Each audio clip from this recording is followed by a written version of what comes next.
Chashalo 3 nong Bidhansaभा ni Bamutia block ni amchayo kaisa Trinamool Congress ni Habanog Manjakha.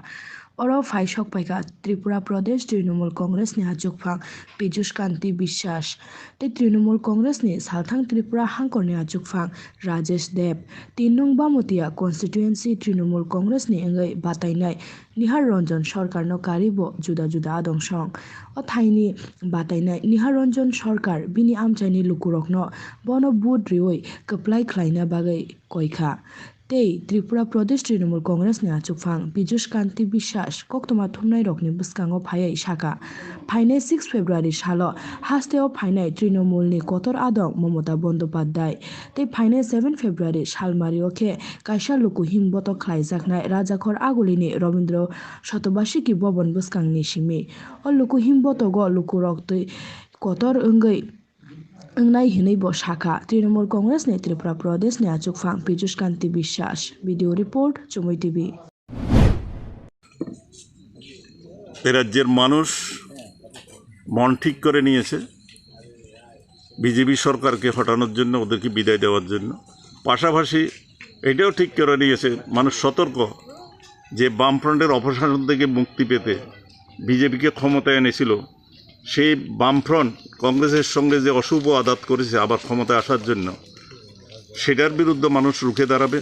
মানুষ মন তৈরি করে নিয়েছে।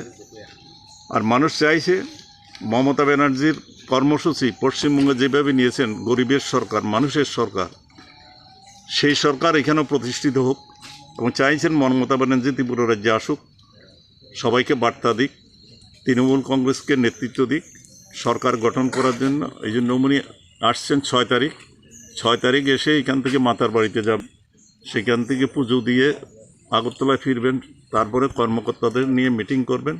পরের দিন সকাল 10:30টায় রবীন্দ্র ভবনের সামনের থেকে শহরে উনি পদযাত্রা করবেন, 5 কিলোমিটার হাঁটবেন। তখন মানুষের প্রতি উনি বক্তব্য রাখবেন, বার্তা রাখবেন রবীন্দ্র ভবনের সামনে থেকে। সেই জন্য আমাদের সমস্ত প্রস্তুতি নেওয়া হয়েছে। আজকে সারাদিন মিটিং হয়েছে রাজ্যের সমস্ত প্রান্ত থেকে মমতা ব্যানার্জিকে দেখার জন্য, কথা শোনার জন্য আমাদের এই পদযাত্রায় সামিল হচ্ছেন এবং আমি মনে করি এটা একটা ঐতিহাসিক রূপ নেবে। এবং সেই এমনিতেই রাজ্যের বিভিন্ন প্রান্তে দেখবেন মানুষ তৃণমূলকে সমর্থন করার জন্য রেডি হয়েছে এবং তৃণমূলমুখী হয়ে গেছে। এবং সেই দিনের সেই মিটিং, সেই পদযাত্রা একটা জনসমুদ্রে পরিণত হবে এবং ঐতিহাসিক রূপ নেবে। এবং তারপর সেই মুহূর্তের থেকে এই রাজ্যের মানুষ এই যে কংগ্রেস সিপিএমের আতা সেটাকেও ত্যাগ করবে এবং বিজেপির পতন সুনিশ্চিত করে তৃণমূলের সরকার প্রতিষ্ঠিত করার জন্য সমস্ত রকম প্রস্তুতি নেবে।